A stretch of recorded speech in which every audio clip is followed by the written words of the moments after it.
scientific revolution, 17th century, the first industrial revolution, 18th century, the second industrial revolution, and then the fourth, the third, the second, the first and second World War and the Cold War until the year 2000.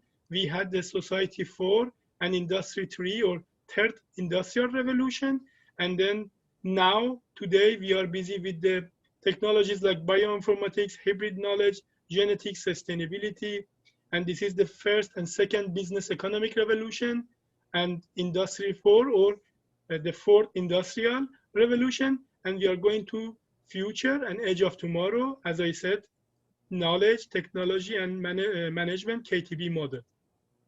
Here you will see the KTB model, knowledge, technology, and business, the three indexes, and we can calculate the fourth industrial revolution situation based on these 3 points.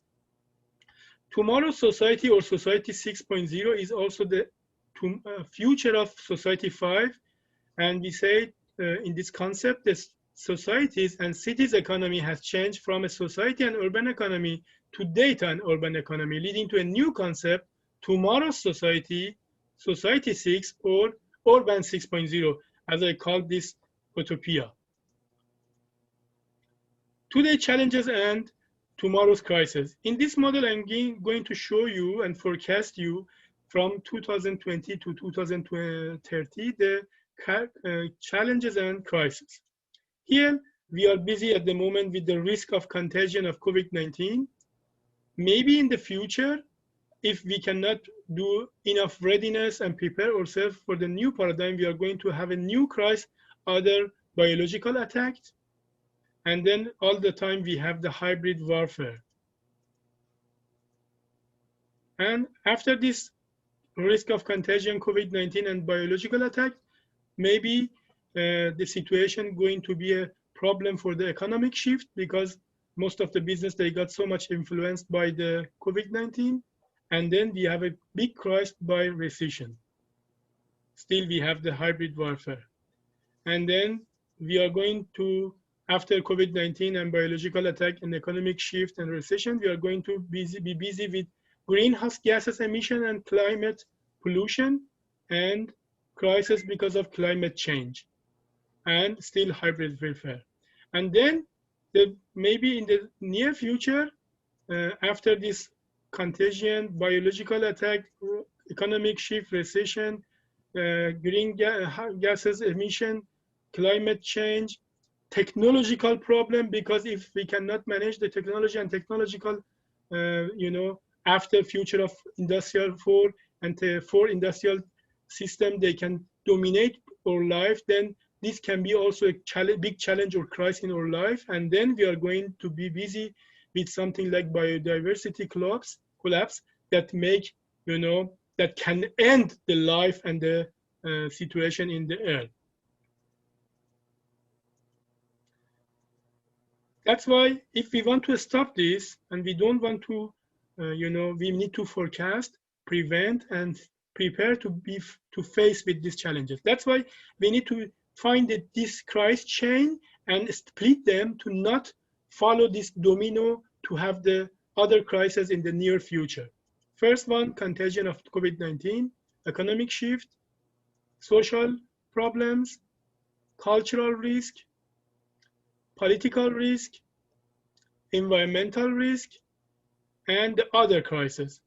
These are based on the model I already told you, 7 pillars of sustainability that I have been invented in 2017 to add 4 more points and aspects to the 3 traditional aspects of sustainability. Crisis management process and strategies. According to the 5th wave theory, global business are expected to enter a new phase soon called the recovery opportunity and the boom of economy in the age of tomorrow. According to my research result, I have divided the challenge and crisis management process and strategy in the following 5 steps. Step of providing healthcare and medical services, tolerance step to achieve stability, steps to regaining the opportunity to live again and prosper the economy, step to forecast, prevent, and post-shock, recovery and reconstruction step. For crisis management process and strategy, we need to have two main categories: content-oriented strategy, which is mostly indirectly change the nature of business and by changing the structure, culture, and leadership, and process-oriented strategy, which emphasize the change of operations and core business processes and are divided into 5 categories. Then process-oriented strategies. Number 1, strategies for sustainability and continuity of operation of the business. Number 2, business modernization strategies. Number 3, business model innovation strategies. Number 4, new business development strategies.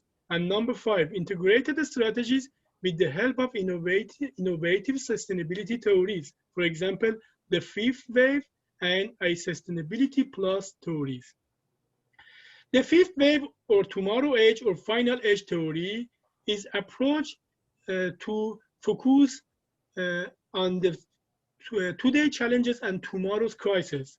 That's why we have 3 priorities. First of all, we need to focus on business with environmental responsibility focus, business with social cohesion, and the last one, economic efficiency, to forecast, prevent, and face with the future problems. In this model, I have invented in 2017, you have 3 indexes: social, environment, and economy.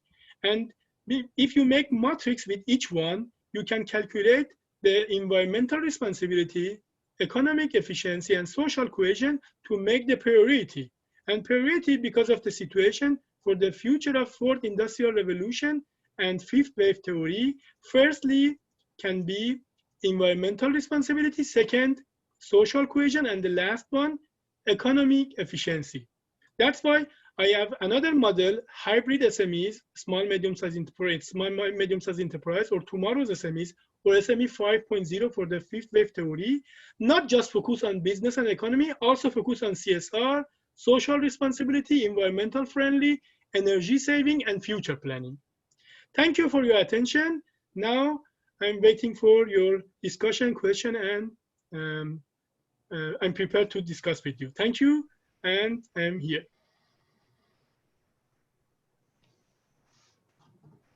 Okay, I don't know if there are any questions. Well, first I would like to thank you for the presentation. This is very interesting, this approach and the description and all this evolution that you presented. I have a question that relates with the current status of, let's say, our society. And I'm very pessimistic, I have to say. Okay, I look around and I see what's going on in the world, and I'm very pessimistic. But you have been studying and you have been researching. So what is your forecast on the future of our society? Do you think that we will be able to combine these 3 aspects and really have a positive future? Actually, thank you for your question. Actually, you know, I'm always optimistic person, and I always try to look at the future positively. But as I said, my expertise is international sustainability management, and I am futurist. That's why I need to be also a person with a realistic vision. Mm-hmm. And if we continue like this at the moment we are doing in the whole world, we are going to face with, you know, biggest crisis in our life. And this corona in front of them is like a small challenge. That's why we need to prepare ourselves and get ready with the focus on knowledge, business, technology, not just having them, we need to control them. We know we had so many books, movies, some imaginations about the future, like Jurassic Park, like this kind of stories. They said the technologies try to dominate people, but if we cannot control them in the future, we are going to face with this situation. That's why I have so many articles and books about this situation, how to make the world a better place for living. Because according to the research from Matthias Horks in Germany.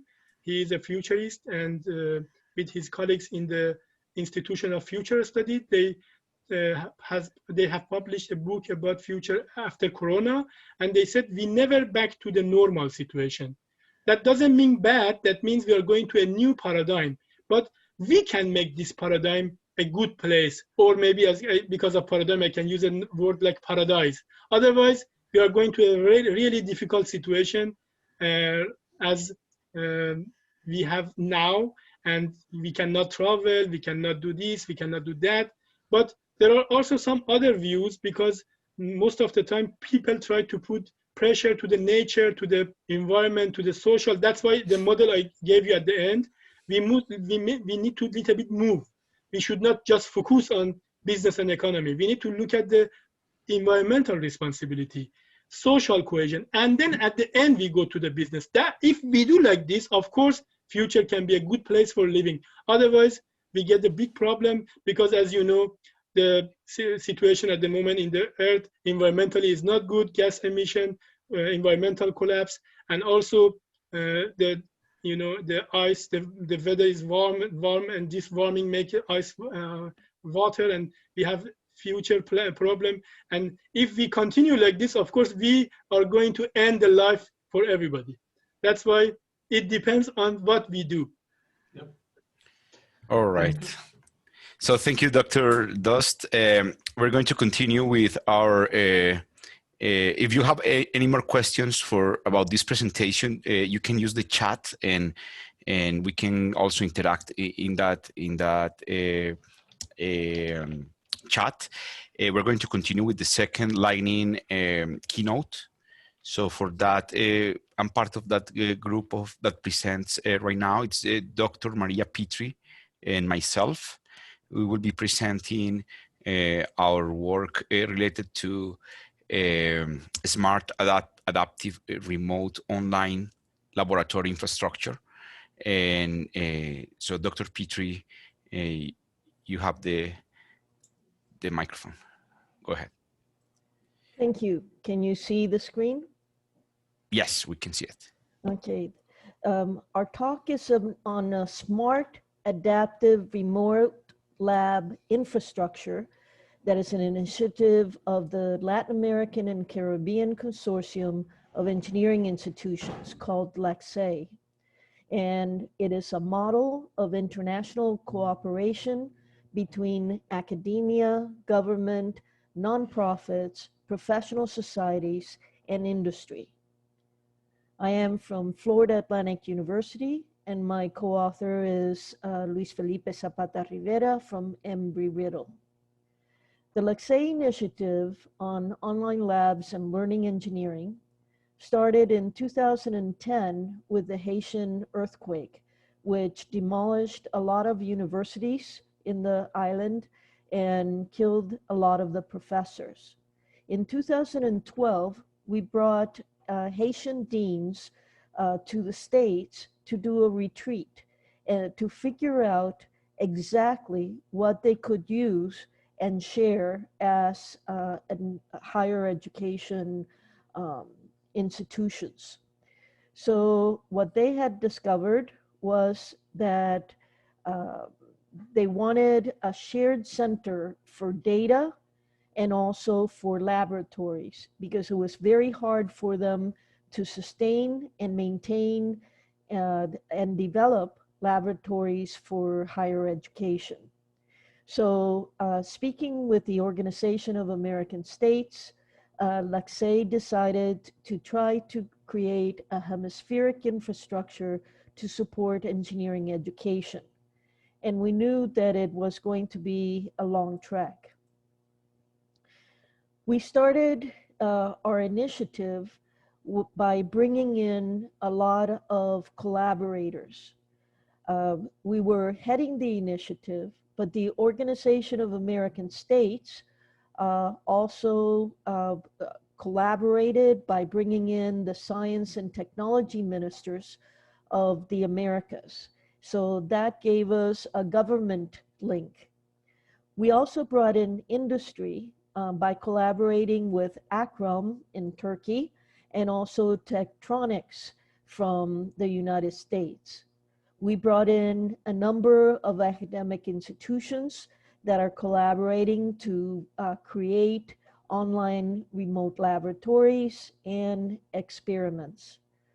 And most importantly, we collaborated in full with IEEE, the professional society. So you see nonprofits, government, industry, academia, professional societies. In the professional societies, we worked by looking at the standards because we could not scale up without standards. And we partnered IEEE Learning Technology Standards Committee, and most importantly with the IEEE Education Society. And we participated in the development of two key standards that deal with online labs and learning systems. Another key initiative was brought by the IEEE Industry Connections, which is an industry consortium which wanted to develop a new field in engineering called learning engineering. And the acronym for this is ICICLE. And finally, what we have done is created a for-benefit corporation, which is called Lab in a Window. So IEEE has been focused on defining what learning engineering is. And Lexay, the nonprofit that heads the initiative that I mentioned, is part of this group of 60 companies, academia, and government organizations that are trying to develop this new field. They figured that it's going to require an interdisciplinary approach. The figures that I'm showing are part of the proceedings that came out in 2019 on the first conference on learning engineering that you may want to look up. But there are also a lot of other needs than just being interdisciplinary. We need to apply learning sciences. We need to develop educational standards and blockchains for developing open learning ecosystems. And this is to support Industry 4.0 and now the new wave that is coming in the future. We also need to support open learning ecosystems. That is, we have to build the infrastructure to develop a secure data network, and also we need to develop a lot of innovation and to personalize learning. We also need adaptive instructional systems. So we see here a graphic that shows that this will include intelligent tutoring, recommenders, intelligent media, and a lot of more components that make up these things. We also mentioned the intelligent tutoring frameworks that are going to be needed. We also will need a model for evaluating learning materials and learning resources. And this adds to the complexion of what we will need in order to support the fourth industrial revolution. Lexay sees this as a daunting task, but our first order of business is to try to focus on online labs because there are so few available for the engineering disciplines. So we would like to develop a community of learning engineers in order to create the hemispheric infrastructure that we've been charged to develop for the Americas, for engineering education. So what we want to do is develop a platform that will provide access to remote and virtual laboratory stations and lab experiments. We want to comply with the latest IEEE standards and provide it at a low cost and integrated to learning management systems. And we want to link lab experiments to online lab stations and application tools so that the student is facilitated in the learning. This fall, we're testing the prototype that we have built with an automatic grading feature with a class of logic design or digital design students. The next step is to try to train a community of lab technicians to put the lab stations online in the galleries that we're developing, and also train a community of faculty to develop quality lab experiments that utilize these lab stations for engineering education courses. One of the most daunting tasks is how do you sustain and scale up the initiative? And one solution that the governments have suggested is to provide a fourth sector or for-benefit company. You have the public sector, which is the government sector, the private one, which is the for-profit industry, the social sector, which is nonprofit, and the fourth sector, which is for-benefit. The fourth sector has two purposes. They have a for-benefit purpose, and they have a for-profit purpose. So they have those two purposes in order to scale up the benefit to societies.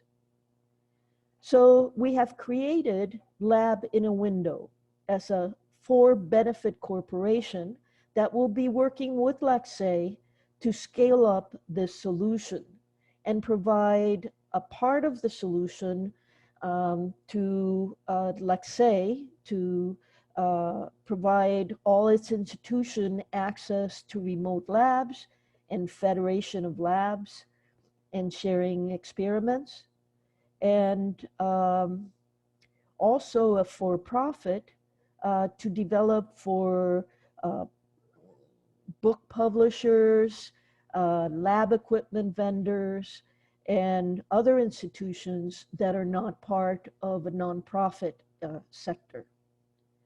Now, online labs have a potential for enhancing physical labs, not just making do with providing something that looks like physical labs. How can it enhance it? One of the things that it can do is in the logic design class, you typically give a student an equation and they have to implement it with a circuit.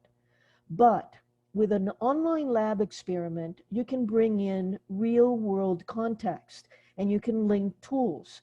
For example, instead of giving the equation Z equals A naught B plus AC, we gave meaning to what is A, B, and C, and what is the output Z.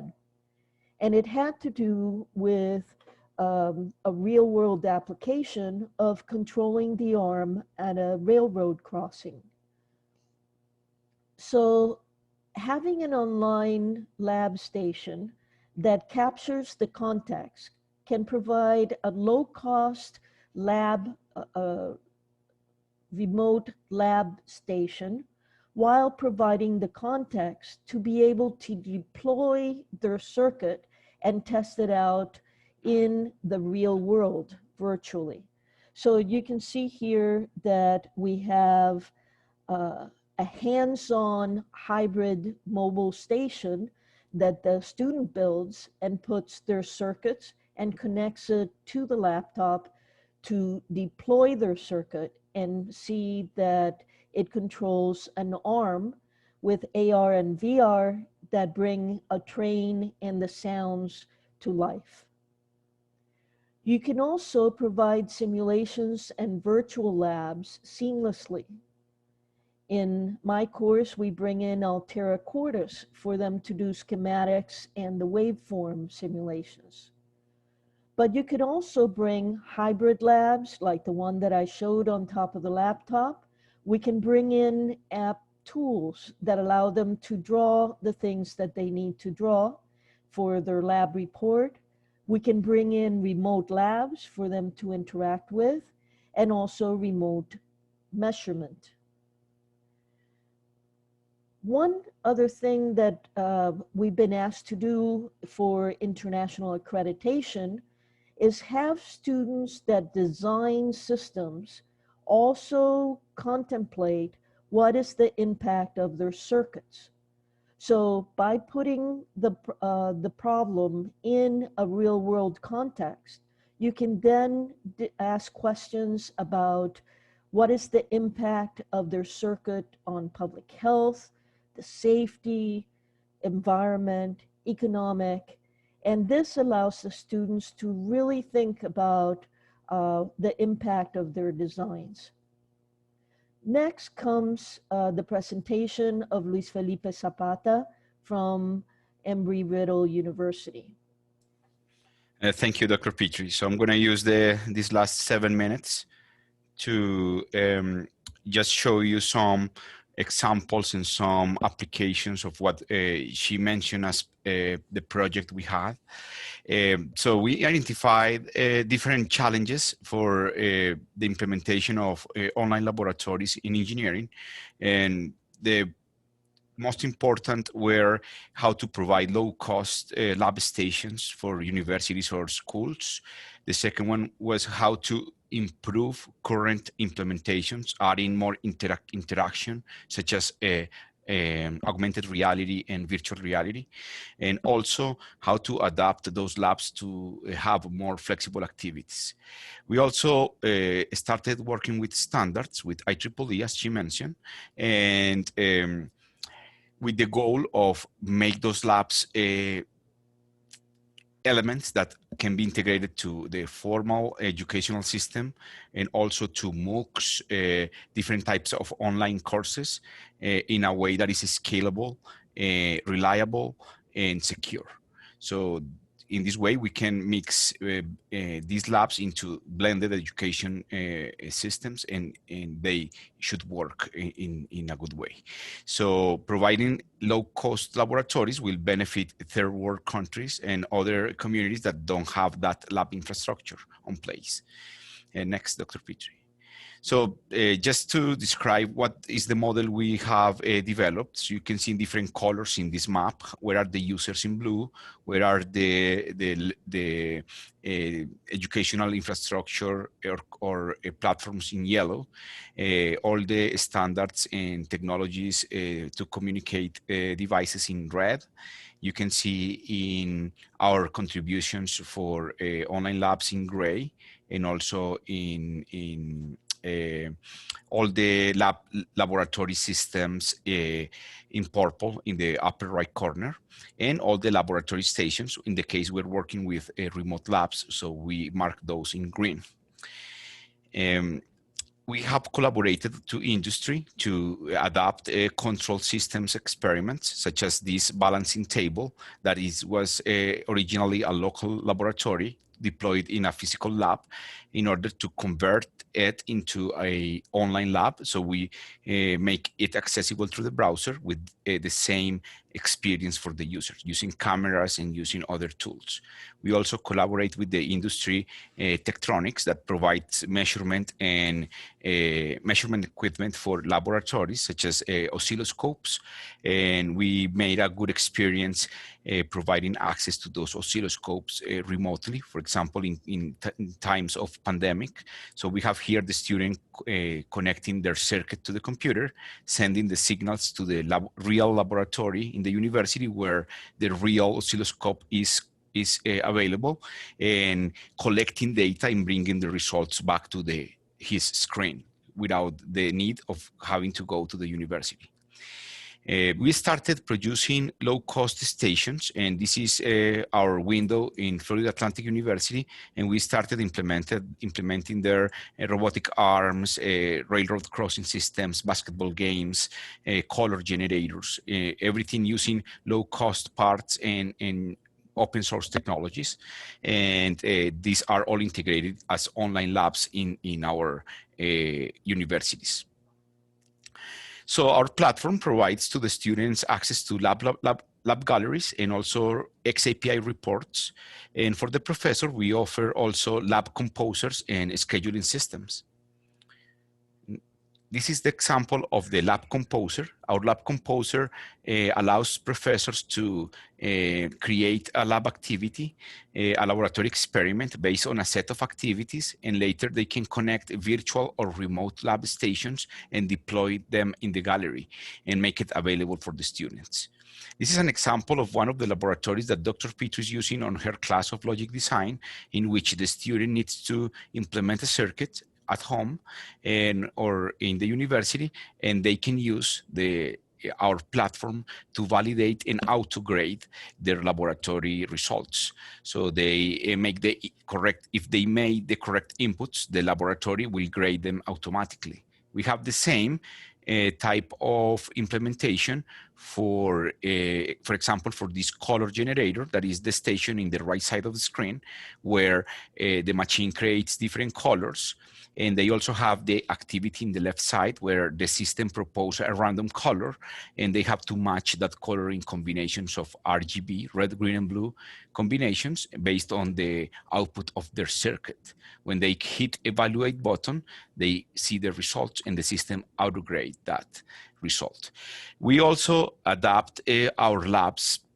We have adapted our lab stations that you can see in the right side of each of the screens, and varying or changing or allowing the professor to compose a specific activity that will control or that have been using that lab station as a validator or as a tool to perform the lab experiment. So we are providing a very flexible tool that allow professors not only to use what is available, but also to define their own activity.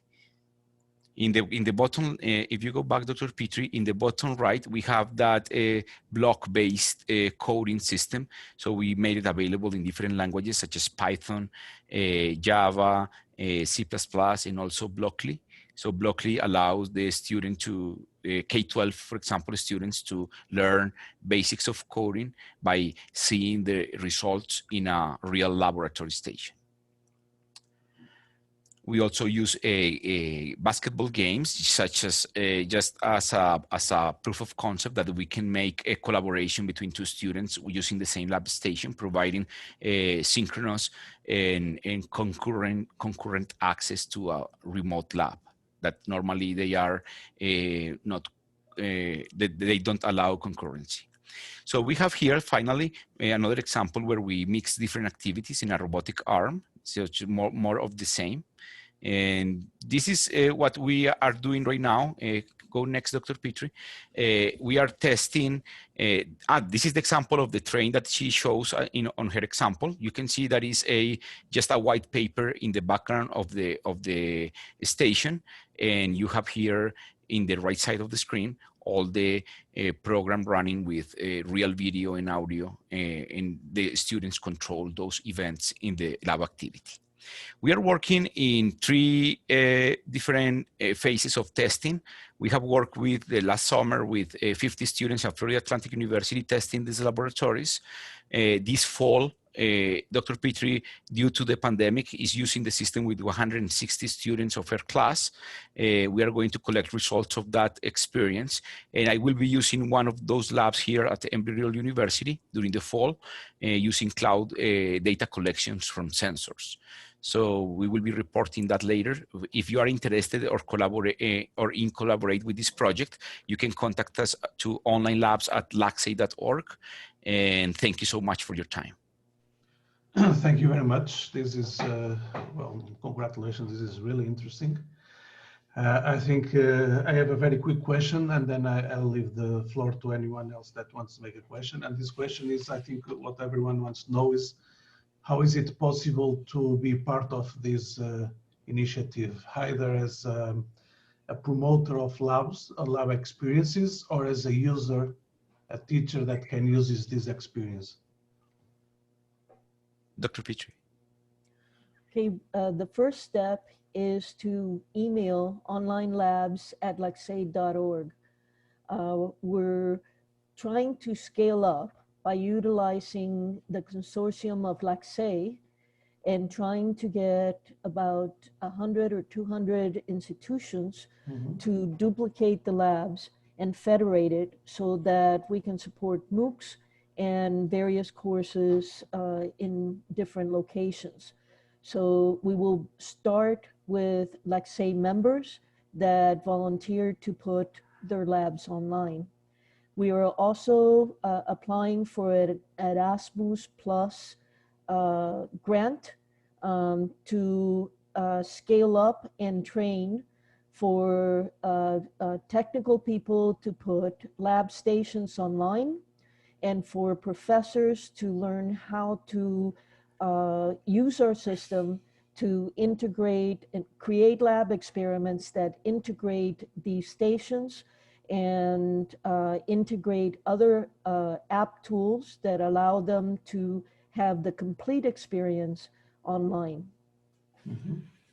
Okay, thank you. I don't know if there are any other questions. Okay, thank you very much. It was really interesting. Luis, can you take it? Yes, of course. Thank you so much. So we are going to move on to the next presentation of this for session 6, the Fourth Industrial Revolution and COVID Experiences Part 2.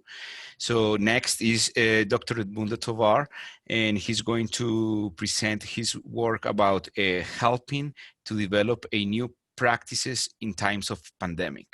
So Edmundo, you have the floor. Thank you very much, Luis Felipe. It's a pleasure to have here. It's very late in Europe, in Spain, but I will do my best in this presentation. The title of the presentation is Helping to Develop New Open Practices in Times of Pandemic.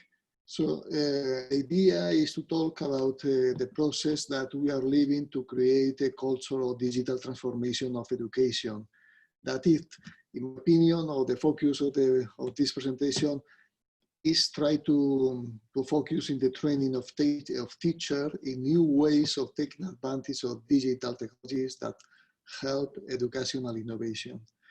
The recent need shown in recent months by almost all the world's education teaching staff to move towards remote emergency instructions finds in open education a paradigm in which to develop their new teaching learning models. MOOCs are a basic element in the changes and have also played as catalysts for different initiatives that promote the use of OER. But this is not enough. We have to focus more on the competences and the needs of the teachers. Some institutions have developed guidelines of open educational practices or how to guide in this crisis time the way that the teacher had to do. These recommendations should guide different aspects, such as access to pedagogical models, or for collaboration between authors, among others. This lightning talk will serve in addition to introduce drivers and barriers for academic professional career competences for educators, key components of open education. And finally, I will introduce the IEEE open ecosystem that I call it this way in order to gather all the resources that we are producing in order to help the teachers that as a consequence of the pandemic has emerged to facilitate the rapid transition from classes to an online environment. Okay. We are talking about, as the rest of the papers, the presentation that have been delivered in this conference, we are talking about digital transformation. We mean digital transformation as the change associated with the application of digital technology in all aspects of human society. So we are living, it's obvious that we are living crisis times, and the typical sentence that we associate to these times is that is the transformation times, it's the time of challenges, etc. COVID-19 has become a driver of digital transformation, but we need to adapt to the new reality. In the early days of the pandemic, we had to face a new problem, keeping services in the new conditions. But the problem of the pandemic had to be solved with the technologies and the human resources that we were already available. We all agree that the pandemic has been, in that case, a change accelerator. That is the premise that we are living in this moment. About the digital transformation, while there are many opportunities arising, the biggest risk today is of a society ill prepared for the future. If education is to be the backbone of growth, a key task is preparing citizens to make the most of the opportunities and meet the challenges of a fast-moving, globalized and interconnected world. In spite of education can benefit from a large list of under favorable conditions, like opening classroom, new learning tools, materials, open educational resources, learners that can be empowered by online collaboration, access and the use of digital technology, etc. Large list of conditions. And innovation in the education system, understood as the adoption of new services, technologies, competences by education organizations that can help to improve learning outcome. However, the progress on integrating technology and the innovation that we have in education remains limited. This is the problem. On the other hand, digital advances also bring new challenges for students and teachers. Many risks as well, they're produced by the social media sites and new portals that can be amplifiers of bias, of fake news, and the data privacy that has become a key concern on the digital society. It's an example of my students that tomorrow I have an online exam with them, and they were concerned about what is the images, what is the use of the webcam that we are requiring to do the exam. That is the reason, because the digital transformation education requires know-how and involves adaptation and change. There are pockets of innovation in digital education throughout Europe. There are innovative policies and practices that need support to be scaled up. It is most effective and sustainable when embraced by well-trained teachers and embedded in clear teaching goals. Okay, the European Commission that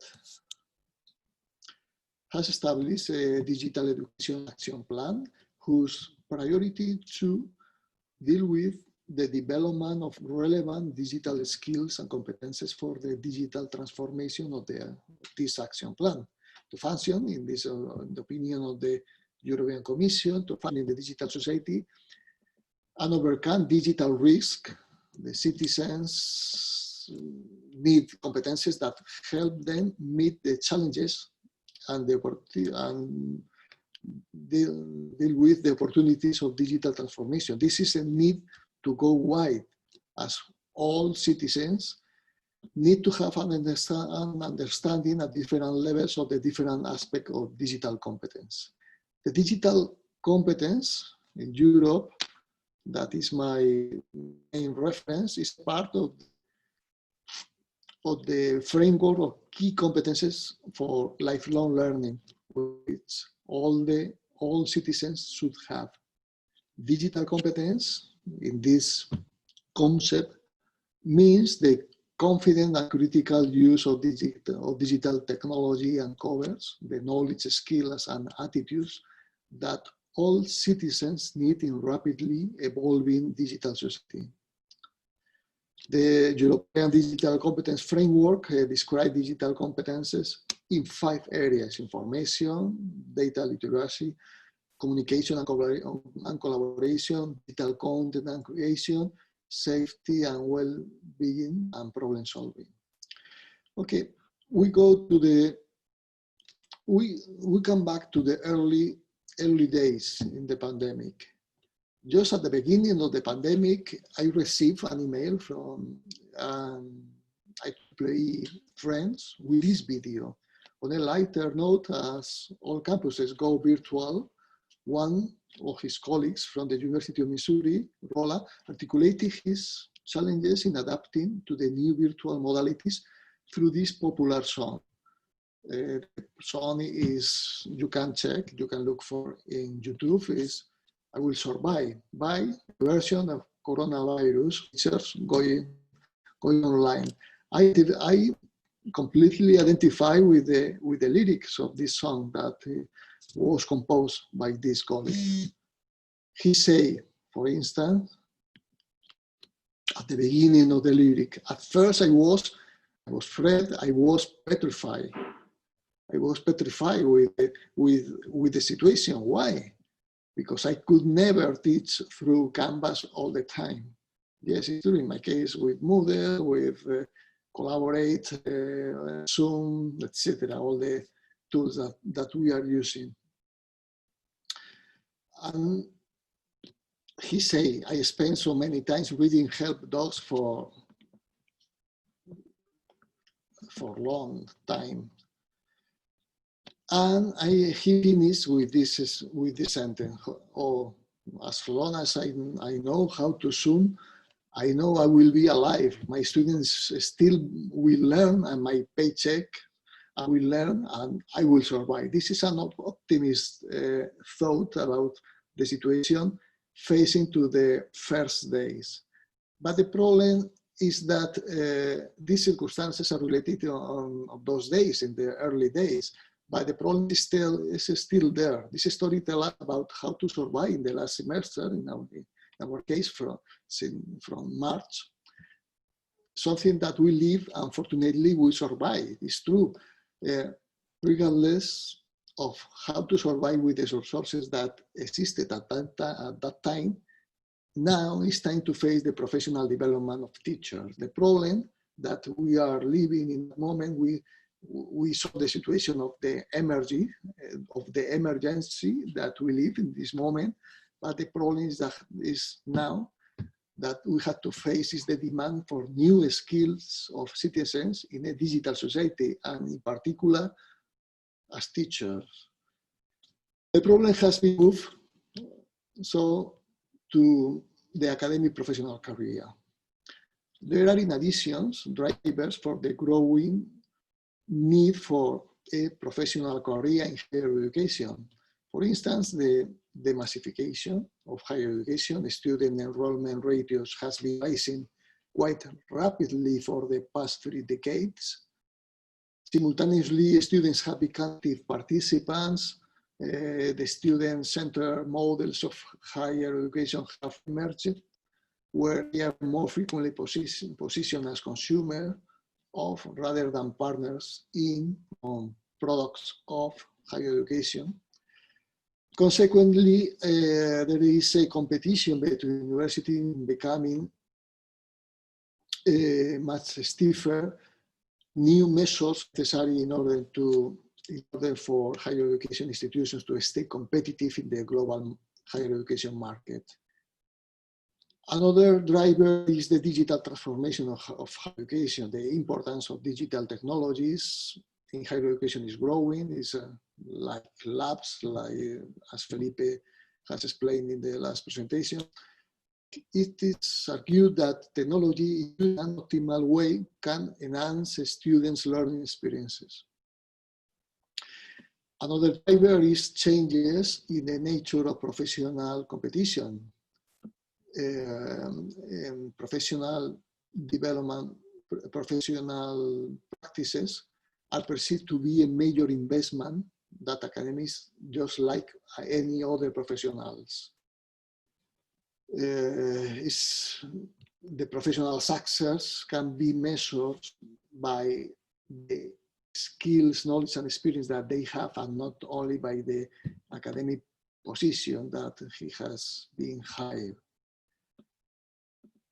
Okay, what else? But the problem, because we have this field is constrained, is because there are many obstacles to academics' participation in continuous professional development. For instance, academics, the first one is that academics are often unaware of innovative teaching practices, or the weaknesses of some traditional methods with regard to students' motivation, or either academics are aware of alternative teaching methods, but the argument is that academics are often resistant to implementing innovative teaching methods because of a strong attachment to tradition. Another barrier could be the lack of teaching related criteria for the appointment of academic staff or incentives for the development of pedagogical skills through their careers, or the lack time, the imbalance between research and teaching that we are in charge on the institutional level has obvious consequences about the time that we have available to do all these activities. By last, the lack of financial, organizational, and institutional capacity to develop effective professional practices at the higher education institution level. The institution don't have either sufficient knowledge of which practices work, or the know-how, or the financial resources necessary for implementation of a successful program of professional practices.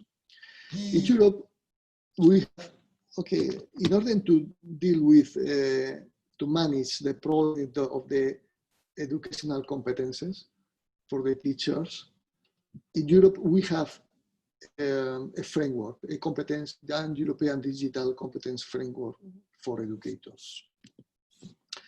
This is the DICOM for educators. You can see there in this picture the DICOM for educators framework that distinguishes between 6 different areas in which educators' digital competences is expressed, with a total of 22 competences. For instance, you can see one of these areas is the professional engagement that has been the topic of Barbara in the previous session. Teaching and learning, more areas related to the pedagogical field of the learning competences as faculty learners' digital competences. But I put as example, for instance, the digital resources. The educators are currently confronted with a big amount of digital resources, and they can use for teaching. One of the key competences an educator needs to develop is to come to terms that with this variety, to effectively identify resources that best fit the learning objectives, learner group and teacher style, to extract a big amount of materials, establish connection, and to modify it. Okay, digital education, especially in terms of the use of open educational resources and MOOCs, has accelerated, but remain constrained by the relative low digital literacy of academic staff and the conservatives of the higher educational sector. How can open education can be used to cover the digital competences of educators? Under this concept, this is another European concept of open education that distinguishes 10 dimensions interrelate to one another, and together contribute towards opening up education in a holistic way. These guidelines are meant to provide an understanding of each of the 10 dimensions of open education and to show how academics can start using open educational practices to promote inclusion and innovation as important values. For each one of the 10 dimensions of open education, we can discuss justification upon the benefits and challenges for academics, learners, institutions, and society. For instance, related to the access, the first dimension, the academics who promote access and accessibility in education improve their teaching practices. They adapt their teaching methodologies, and because they are sharing their courses, they are producing OER more easily and effectively. These are, okay, we can describe all the benefits for all the dimensions for in open education. Okay, after all the global view that I try to explain about the needs of competences for educators in order to face the problem digital transformation and the barriers and the drivers that we have in this moment and all the consequences related to the COVID and the pandemic in these months. Only I am going to show you what is my ecosystem that are projects that I am participating in now that has been funded by Erasmus Plus program. One of them is about entrepreneurial capacity of European citizens, and another one is for another competence for educators. In that case is a MOOC to improve other learners' practical speaking skills. But I would like to finish my presentation with describing the open ecosystem that we have in the IEEE Education Society. We have, as a result of the webinar, as a result of the pandemic, we have produced in collaboration with the Educational Activities Board of IEEE many webinars. We have MOOCs. We are now after launching the second edition of the Audacious MOOC. We have now opened the registration for the MOOC Educational Robotics for All, Gender Diversity and Inclusion in STEAM.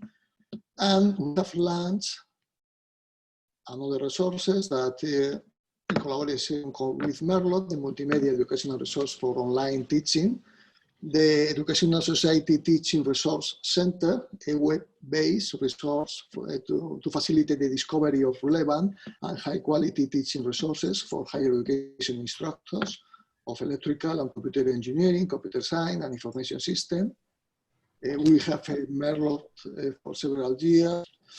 Merlot is our partner for several years, and this center, this teaching resource center, responds to the challenge lecture-oriented instructor need to use online instruction to address their teaching assignments. And okay, so I think that it's time to close. As conclusion, okay, these are all the sections that we have in this center. And as conclusion,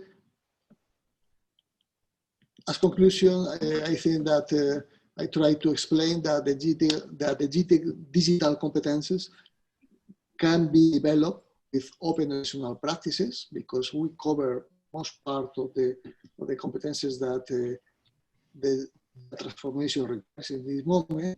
And I give you an example of institutions helping to develop open practices. I try to do an optimistic thought in the first time, in the early days of the pandemic, but I put another message that Anand has shown in his presentation today, because the new normal is a good thing, and now obviously this is an optimistic way to end the presentation. We are at the moment for true transformation of education. Okay, thank you very much. That's all.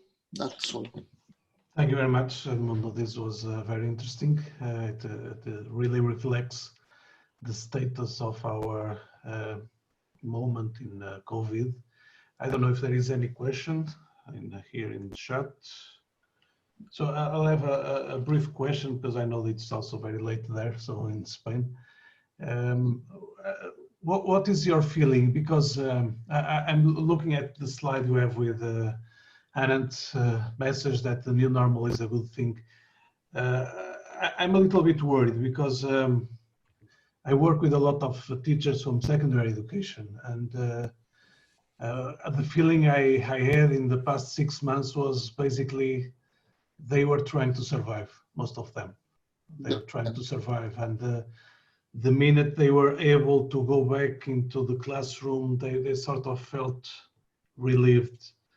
So I wonder, in your opinion, what is the actual status in higher education and secondary education? And do you think that actually the fact that we were, many teachers were pushed into using these digital tools, if it was not counterproductive in the sense that they sort of now are will be reacting against those tools? What is your feeling on this? Okay, yes, I think that I agree with you. I agree with you that we survived in the first months. But when I try to analyze this presentation, I try to analyze what were the barriers in order to grow in the evolution of the digital transformation. I think that many of them, at least, I think that institutions are aware about this situation, and they are trying to put more efforts in order to improve the situation. Last week, we had the opportunity to participate in a roundtable that we organized with the vice rectors in charge of educational matters, and they shared that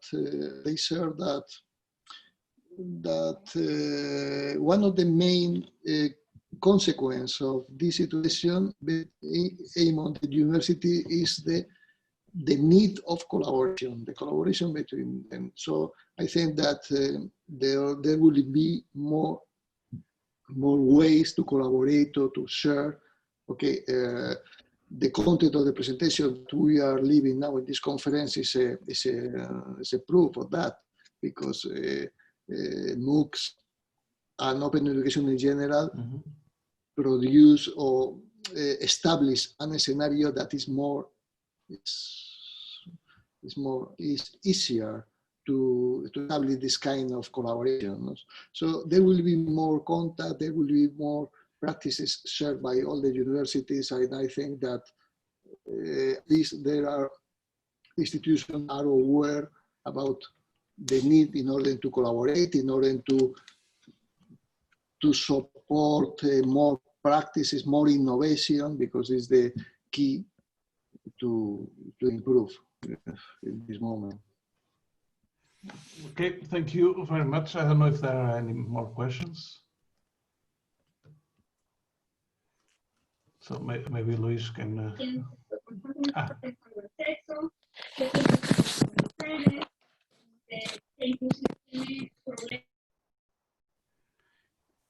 Okay, so yeah, so if there is no any other question, thank you, Edmundo. It was a very interesting presentation. We're going to move now to the presentations, the short presentations of papers. And this time we have 4 presentations.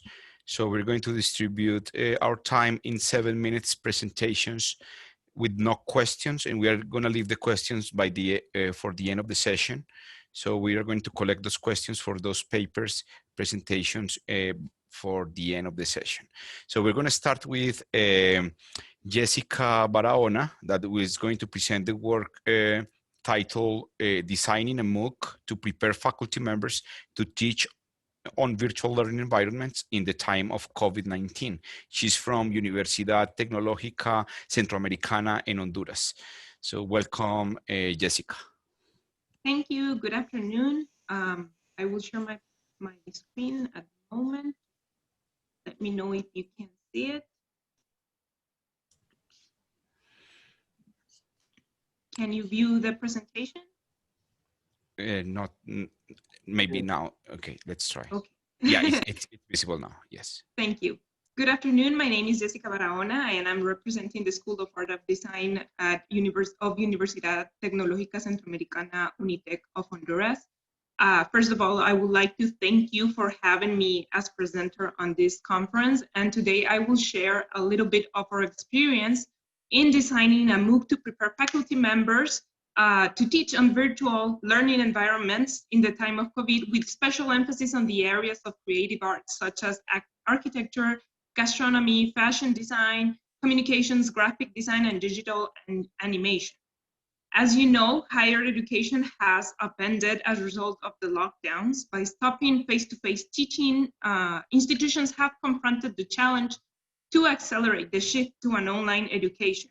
In UNITEC, for example, almost all our courses were held under the traditional classroom, and they had to do the transition to a 100% digital environment at unprecedented speed. Yet not only institutions have to cope with the challenges such as the required technological infrastructure, but also faculties have to adapt their role from traditional classroom to a more interactive and dynamic e-learning environment. Because of this shift, faculty members have needed support in the training process and how to use e-learning platforms, and also on the exploration of innovative teaching methodologies that go hand by hand with the deployment of digital platforms so that education quality can be assured.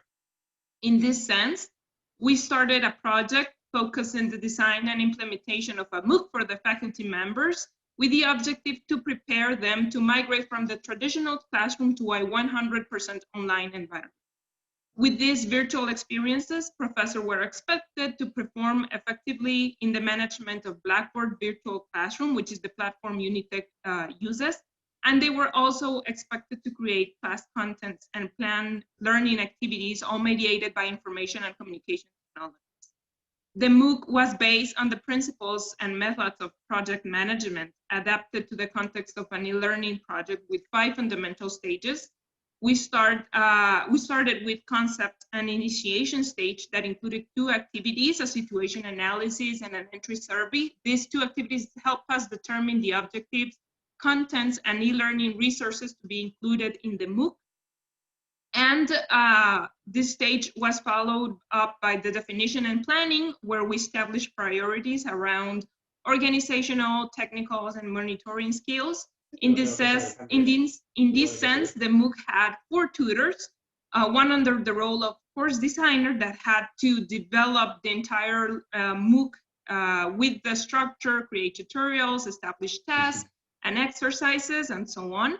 And 3 under the role of TAs, or teaching assistants, that had to guide the participants through the course, attend the questions, provide feedback, and evaluate performance.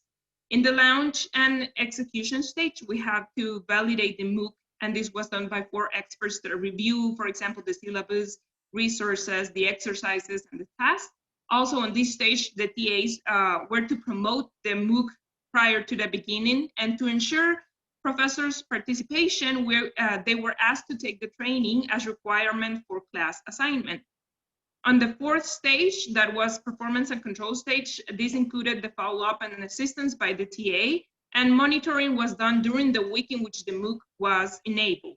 The last stage was the project closure, which had 2 activities and a final survey, which was a final survey and final evaluation. And this gave us the results. For example, from the entry form that was completed for by a sample of 45 participants, revealed that 50% of the participants had not received any training at all in the use of virtual classroom. The other 50% had already experienced, and from these 50%, 80% said that they had already used Blackboard, but only to request assignments for the students, or to post announcements, or to share general information. Only 22% of the professors had experience on creating online content and online tests, for example. Once the MOOC was completed, 90% of the participants rated the quality of the MOOC with 8 of 10 possible stars, and 100 said that they would recommend the course to another instructor who are starting out as virtual tutors. For more importantly, at the end of the MOOC, 90% of the participants demonstrated an improvement of skills in the management of video conferencing, also in the improvement of their capability of creating and scheduling forums, on creating online exams, and also, as you can see in this graphic. Although the MOOC proposes the role of TAs, 90% of the participants said that they could do the course without TAs in a self-instructional way, which is relevant for those institutions that do not have enough personnel to assign as TAs. And even though the MOOC proved to be effective, we see necessary that the sample of participants is larger, more representative, and includes, for example, professors and instructors from the private and public sectors, as well as a great number of Generation X teachers who are less familiar with the use of ICT. In addition, this study aims to contribute with the tools to help educational institutions in the design of their own MOOC, and it is possible to download the contents created by the course designer and TAs. At the beginning of the lockdown, experts assessed that the faculty members would need support to achieve this task of migrating from traditional classrooms to an online setting. And we could see that during our project. I think this project has highlighted the importance to support faculty members in reinventing education at this new modality, because this new modality will probably stay for a while. This is all for my presentation. If you have questions, please let me know. Thank you for listening.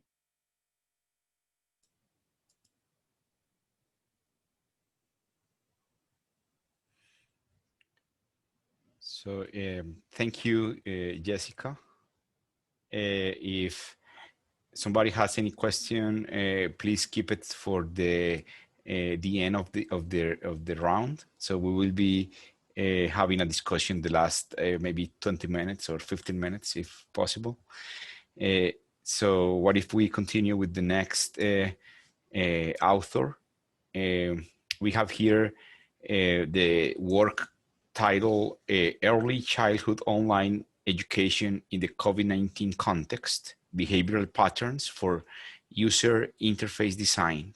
And we have here Cristina Dreyfus Serrano, no sé exactamente de cuál, Universidad de Lima o Universidad Peruana de Ciencias Aplicadas. Adelante, Cristina. Go ahead. Thank you. So I'm from Universidad de Lima, and my colleague is from Universidad Peruana de Ciencias Aplicadas. So what I'm sharing with you today was born out of an observation of small children, because of COVID, we are not just talking about university students being forced into online education, but also small children, not just high school or elementary school, but under 6 years of age. So observing the situation among colleagues and among schools, we started thinking about what kind of behavior patterns in small children could aid us or help us to propose user interface design in online education for these small children. So the first challenge was that there is little to no information on online education for small children, because actually before COVID, nobody really thought about this possibility. So that's first we started thinking about this kind of possibility. Oh, I'm sorry, I think it stopped sharing. I'm going to do it again, I'm sorry. I think it's okay now. Yes. Okay, I'm sorry for that. So there is, first of all, there's a lot of students having been forced to online education. I know that in some countries right now, some of them get to choose if they want to keep on doing online education or if they want to go to face-to-face classrooms. But in my country, in Peru, it's not a choice. Everybody's forced to stay home. And compared to that, there is little to no research on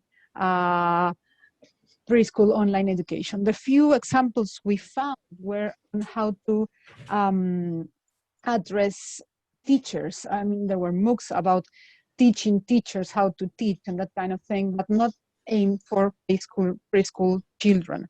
So I would like to refer to what Anand Agarwal said earlier. Learning online is a skill, and you're not born with it, especially when we're talking about small children.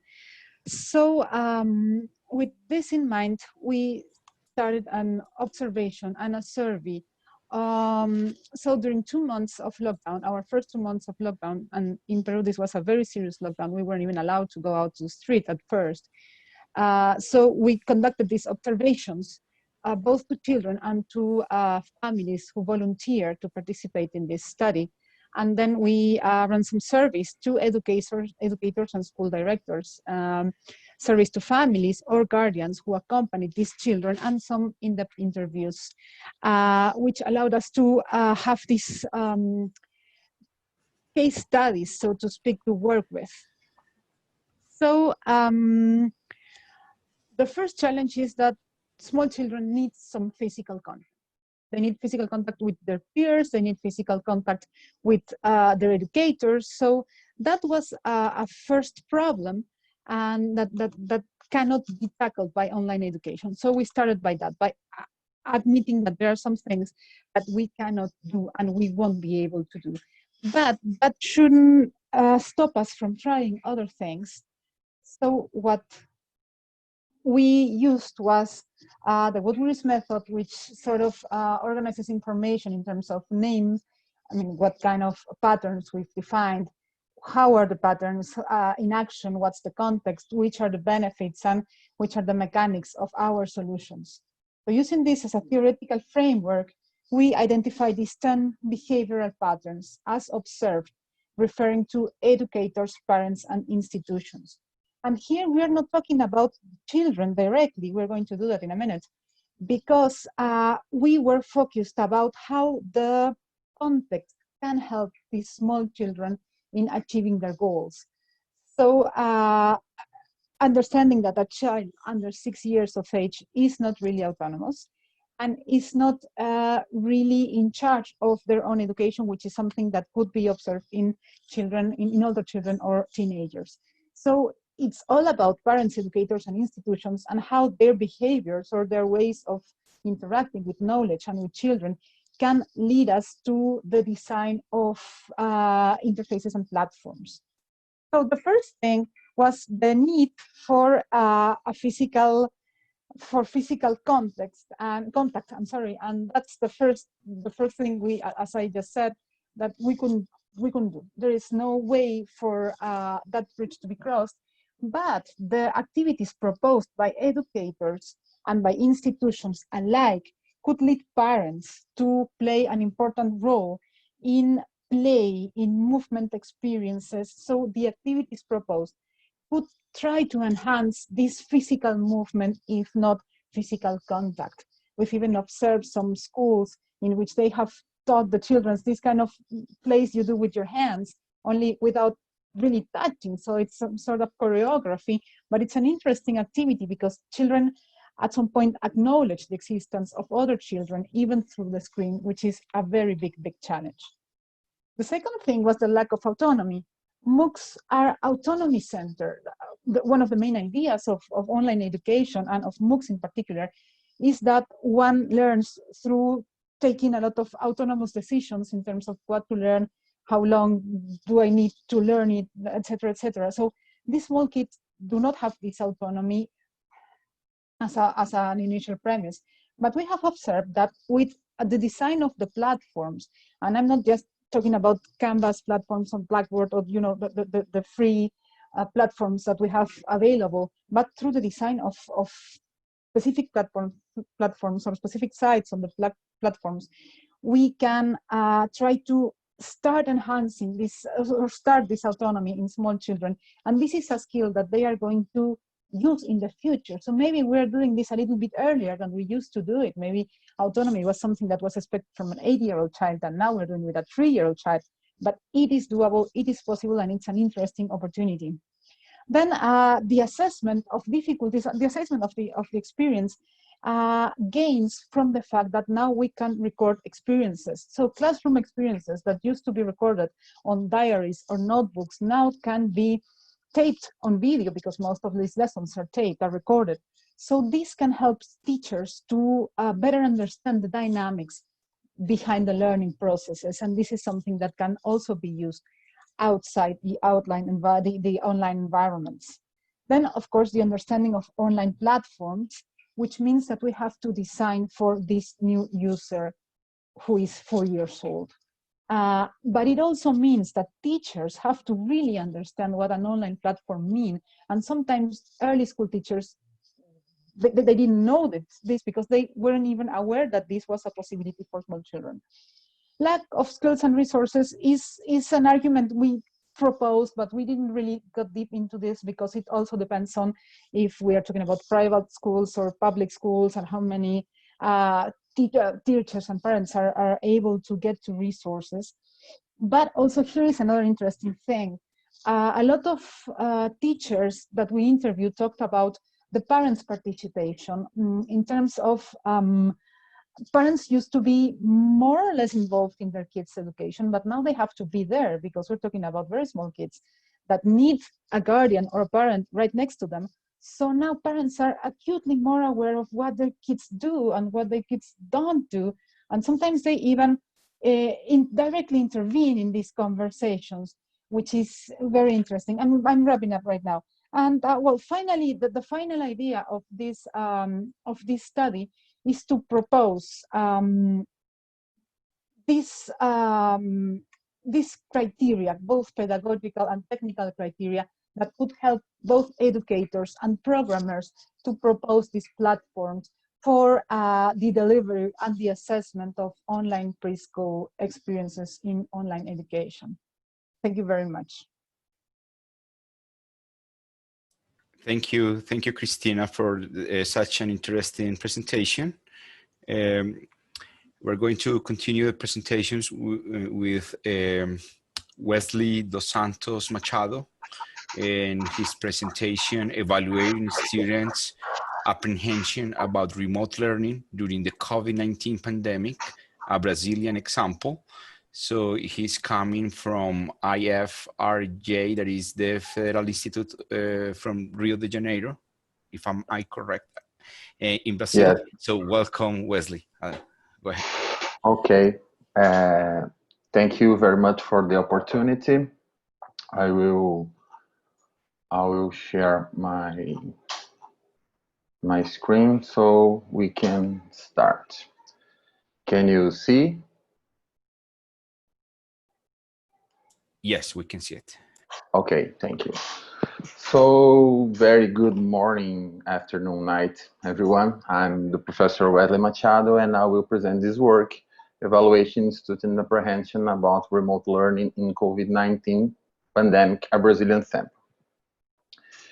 Initially, I would like to make a brief explanation about our homeschool. We are part of the Federal Education Network, a network with more than 300 units that manage to bring excellence education to all the states of a continental country like Brazil.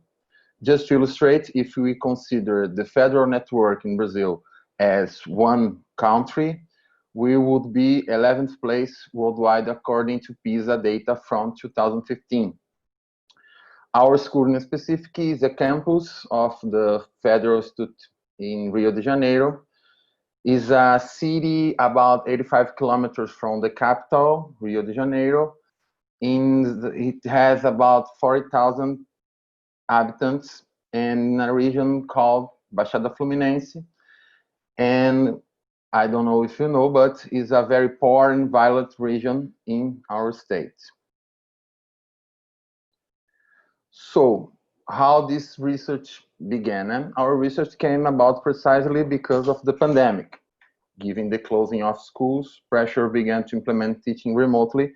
And because of our commitment to quality of work, as I said, we decided to evaluate the effectiveness of this measure.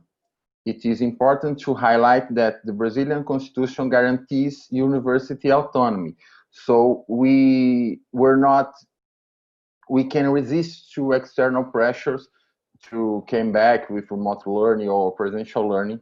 We have a little of power to resist. And so to decide, we try to survey our students, and we implement a survey in Google Forms with 80 questions, and it was applied in May 2020. And in our article, there are more information about this survey, but there was a principal question, and we called it a key question. And this question is if our students consider remote learning as a feasible tool. And as you can see, more than 40% of our students answered that they did not. This was somewhat of a surprise because in addition to the commitment to quality in education, we follow another rule, that is, no students should be left behind. So it is of paramount importance to ensure that absolutely all students have access to the teaching model.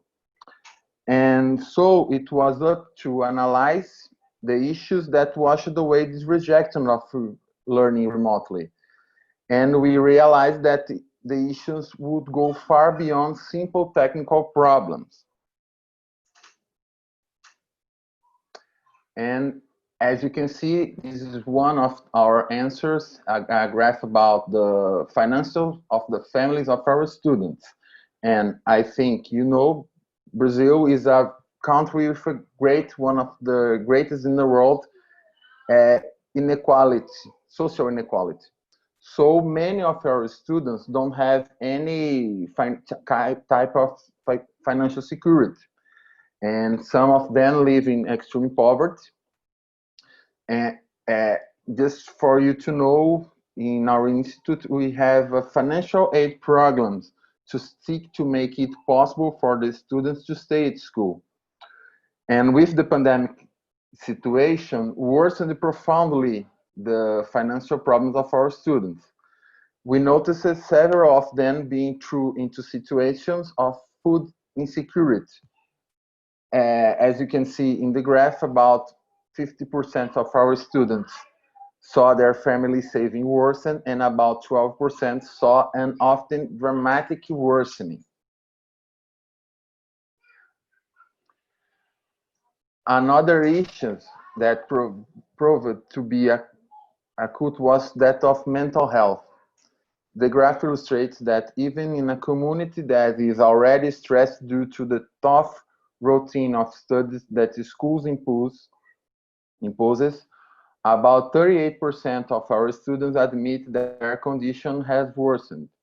And here we are talking about all age groups. And if you want more information about that, in our article, there is more specifically.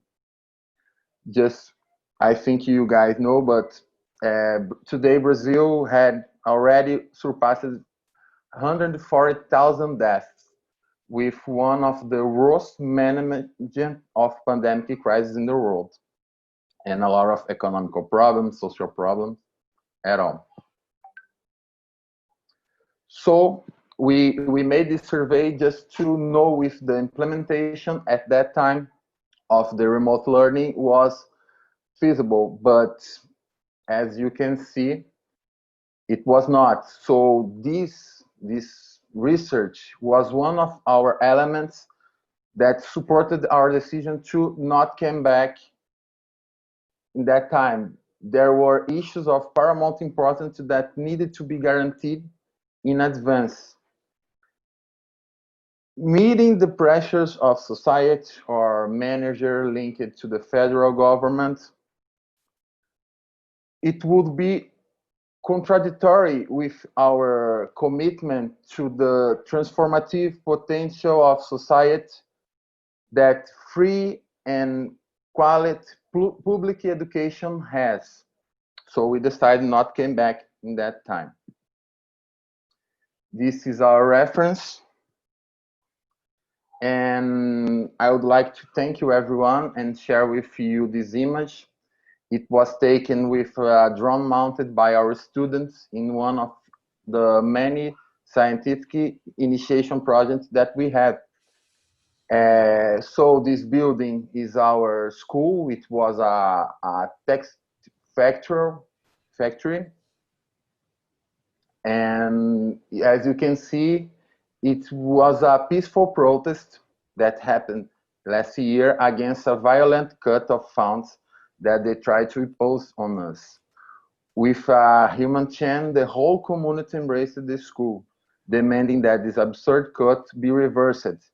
And thanks to that pressure and everybody else, we succeed a little bit else. And just to end my presentation by quoting the greatest teacher in the world, Paulo Freire, who says, "If education alone does not transform society, neither will society change without it." Thank you very much. Thank you so much, Wesley. That was a great presentation. Very interesting. So let's have our last presentation of, can I say the day? Yes, that's presentation of the day. We have here Hector Amado Salvatierra, and he will be presenting the rise of webinars, thousands of learners looking for professional development, a practical case study. So welcome, Hector, and you have the microphone. Go ahead. Thank you. I will start sharing. Thank you for staying for this presentation, and thank you for the opportunity. This short, well, I will be really brief. This is our work presents our experiences, our case study, with a series of webinars that we prepare to for this pandemic situation. I see my presentation. It's here. Okay. So I am part of Galileo University. We will really happy to have you at Guatemala in the following years. This is our institution, our main building in the city center of our country, Guatemala. I am part of Galileo. We are part of edX 5 years ago. We prepared the first MOOC platform in Latin America called Telescopio. We lose your presentation, Hector. We cannot see the presentation. There you go. It's okay. Okay. We have 4 professional certificates at edX, 2 MicroMaster programs, more than 31 courses on edX, and we are reaching the 850,000 enrolled students in our edX and MOOC courses. We prepare a series of webinars, more than 35 webinars, and for today we have more than 125 visitors, 125,000 visitors in our different webinars from different topics, from education, from industry, from health. We are really happy because we have a lot of visits from Latin America, and this was an idea to share some knowledge because the people were locked at home, and people are always needing to learn something. We use a webinar design canvas. The organizers For this, the organization must prepare in advance all the technical decisions, and some of these decisions are like a funnel of participation. The idea is that the webinar will take the participant to a call for action. A possible action could be to enroll to a course at the university to learn something else from the topic, or to enroll to a MOOC course. So the idea is to have an objective for each of the webinars. We have a webinar design canvas with different topics like background task, a support team, the marketing for participants. We are sending some emails, the value proposition, the participant profiles, the infrastructure, the platform. There are several things that you should take care when you are preparing a webinar. The team that will be supporting in that, so we learn a lot of these experiences, and we are putting this in practice in this conference. So some key aspects from webinars are the script, the role of the moderator, the agenda, the itinerary, the webinar service providers, the interactive services with the audiences. We can have this Mentimeter or Kahoot or several activities for interaction. The role of the speakers, the supporting staff, taking care of the timing, trying to engage the participants, and to manage the flow of the conversation in the webinar. So I will try to be really quick with this.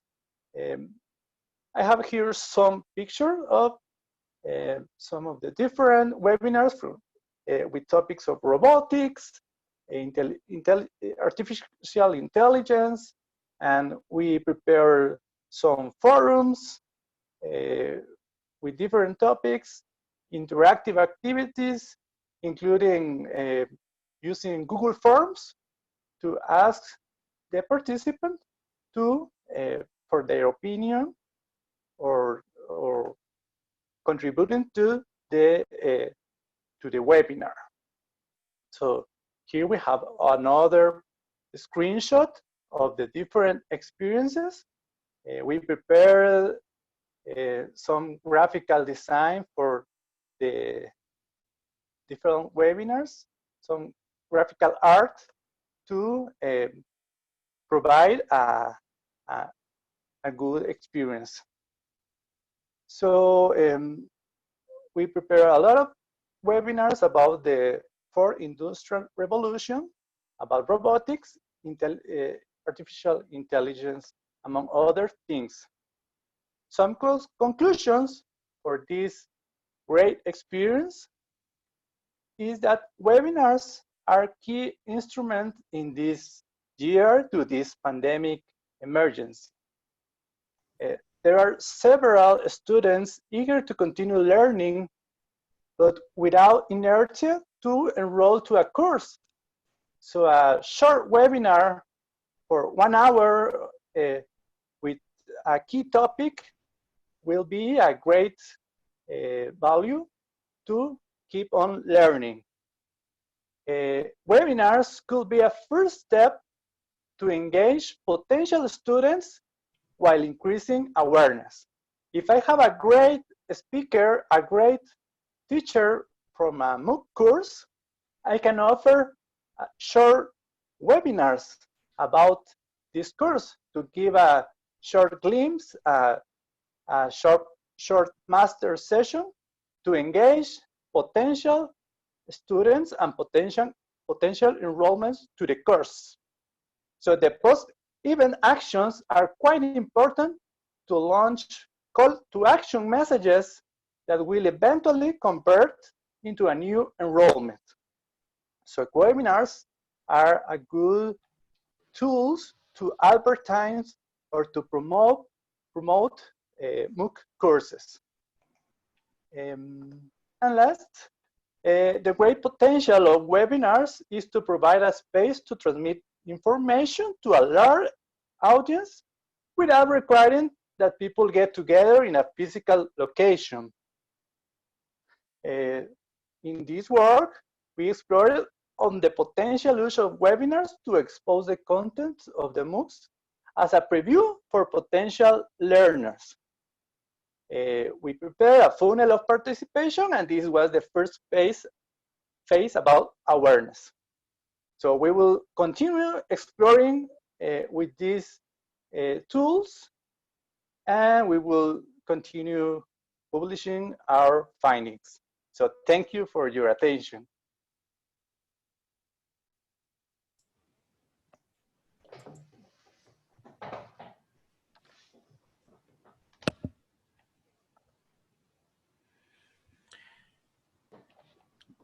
Thank you, Hector. Great presentation. I enjoy a lot that presentation about webinars and motivators for MOOCs enrollments. Carlos, are you going to give some questions to the authors or moderate this part? Yes. Okay, First of all, thanks a lot for the presentations. I think they were very interesting, different subjects, but all interrelated. I will start with the first presenter. I think it's Jessica. Can you, hopefully she's still here. Yes, I'm still here. Okay, can you give me more information about the MOOC that you prepared? Because actually we were preparing something similar. Okay. We are preparing a MOOC on for teachers to know how to create MOOCs, sort of meta MOOC. So can you give me more information on the learning objectives, the units that you have there? Sure. Well, the MOOC we developed was first trying to, how to say, we made it on Google Classroom. The professors had to enroll in the classroom. They had to see several tutorials, for example, on how to use the Blackboard Collaborate Ultra platform, which is the one Unitec is using. How to, for example, create polls, how to make groups during these synchronic sessions. They were also provided, for example, with a calendar. We made a calendar for them to have like a planning schedule on how they can create forums, how they can create, for example, activities, or I don't know, what other exams, for example, tests in the platform. They were also provided with guidelines on how to create the test on the Blackboard platform, because it's very tricky, kind of tricky to get to use the platform. And they also had several videos on how to use Blackboard, and they were provided also with like, for example, applications on how to use, for example, Kahoot, or this other one, it's called, I don't recall the name right now, but it's also like brainstorming or post-it sessions, or making conceptual maps. So they were in the course, they have access to all those like tips and like I said, the calendar and the tutorials, like the general use of Blackboard platform. Okay, thank you very much. Okay. I don't know if there is another related question for Jessica. I have one for Jessica. Jessica, what was the main barrier the faculty members or professors using that MOOC had during the use of the MOOC? So what they identify as something challenging or hard or difficult to manage in the MOOC? I think not about the MOOC. I think it was more challenging for them to translate classes that they were mainly face-to-face interaction, right? Because in like areas such as architecture and fashion design and gastronomy, they do a lot of manual activities.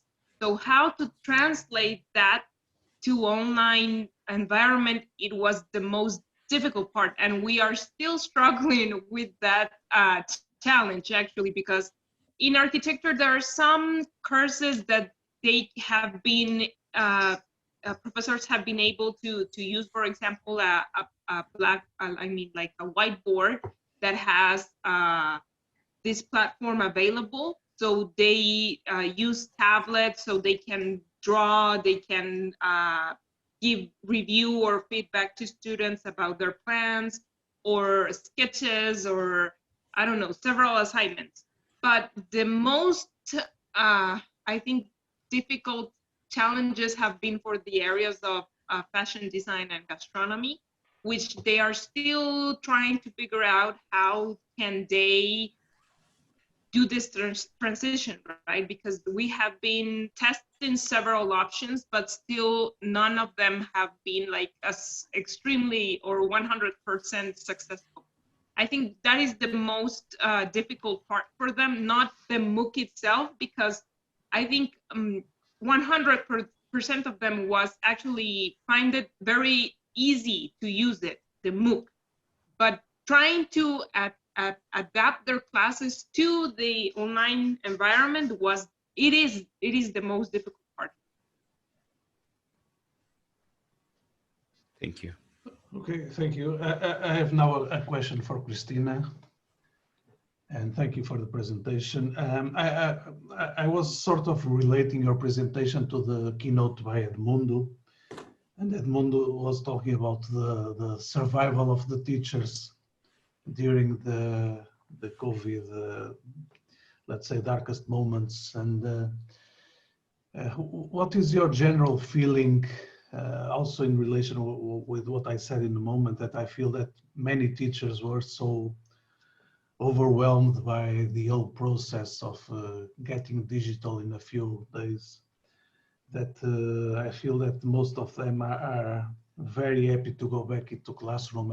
It's happening now in Portugal. So I would like to get your feeling and your ideas on what's going on in terms of the school environment for teachers and for children at the moment.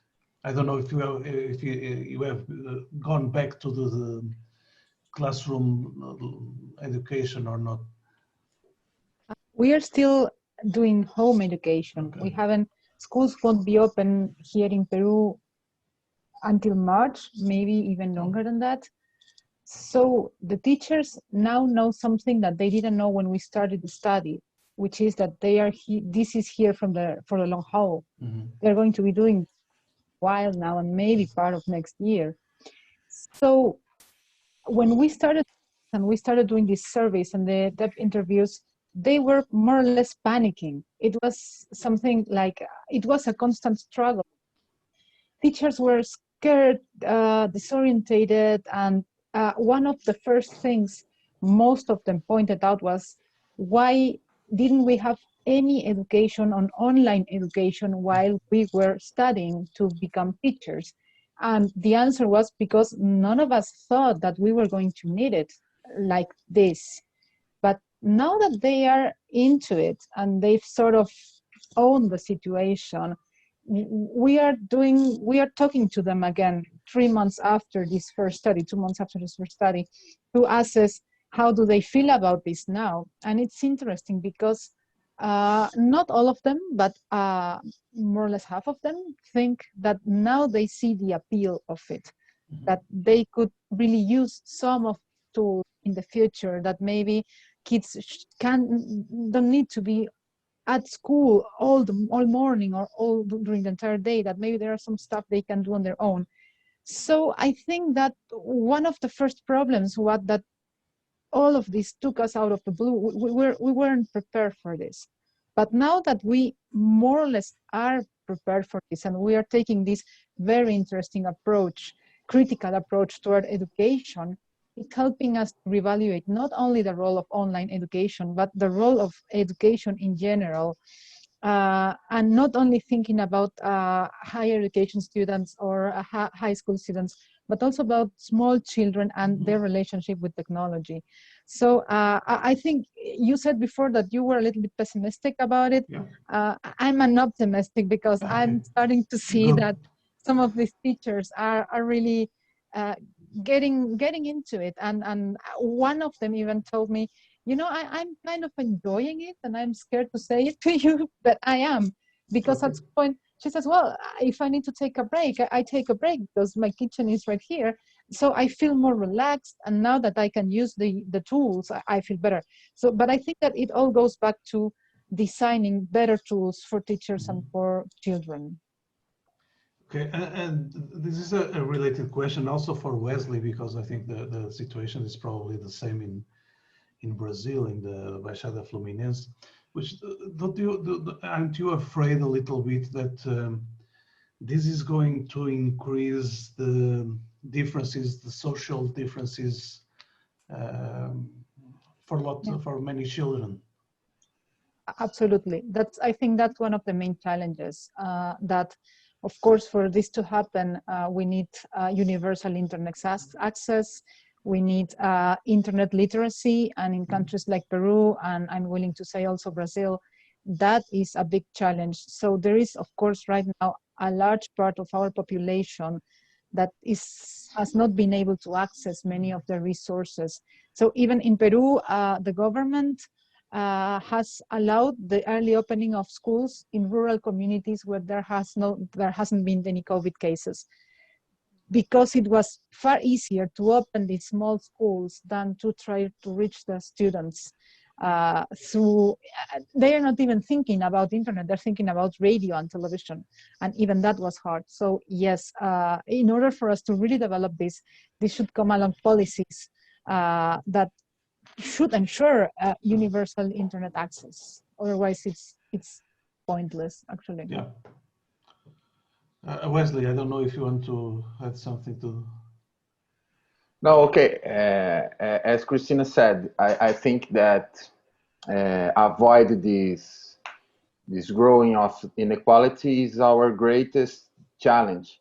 So that's why we needed to study a lot before just starting the remote learning, because we are very afraid about this growing inequality of economic inequality, and now the access.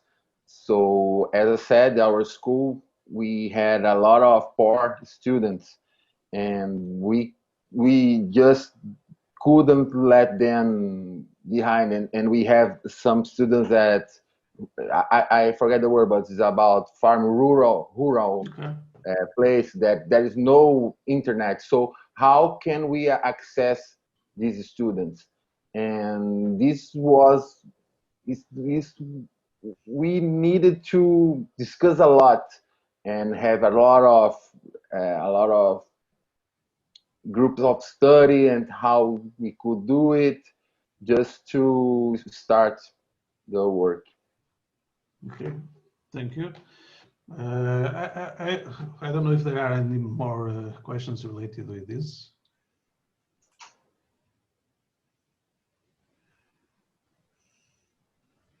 Thank you very much. Then I have one question for Hector, because I was extremely surprised on the positive way on the number of attendees that you have for your webinars. And I want you to tell me what is your secret. How do you get to that those amazing numbers? Because you have, I think, 57,000 users or something, or so it's and then 120 visitants. So it's amazing. Well, I think one of the reasons is that the people were locked at home, and they were like, I need to do something. And in some way, they saw this like an opportunity to keep on learning. So maybe if we try to run these webinars in in other situation or in this month, it will be different because the people will be outside and you will be, now you can go out. But the key months like March or April, as Anand said in the morning, there were a lot of people enrolling in courses and looking for things to do. So I think this was some of the reasons. And also we did a lot of marketing. We promoted some of the courses in our community, and some ads in social networks, in Facebook. So we also did some marketing strategy, because the idea is that the participant, they will be interested in our university, or the idea is that we are exposing our teachers, our best teachers in these courses, so, to give a good image of our university that will translate, we hope that this will be translated in more enrollments in the next years. But I think that the two reasons is that it was this moment, the people needed to do something, and we also moved some marketing strategies. Okay, that's a really great idea. I really like the way you address this as a promotional tool, but also this marketing strategy is really well done. I mean, it's amazing. Luis, on my side, I don't have more questions. I don't know if you want to add something or close the session.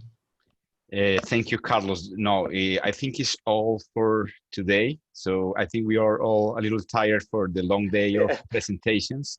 Thank you all for staying connected until the end. So we have almost 30 people here still in the session.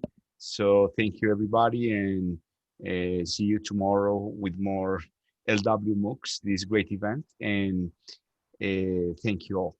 Thank you, Hector, and all the organizers. Thank you so much. Thank you, Carlos, and thank you, Luis, for your great help. And Edmundo, thank you for your great help with this session. And we will see you tomorrow. Thank you. Bye. Bye-bye. Thank you. Bye. Thank you. Bye-bye. Bye.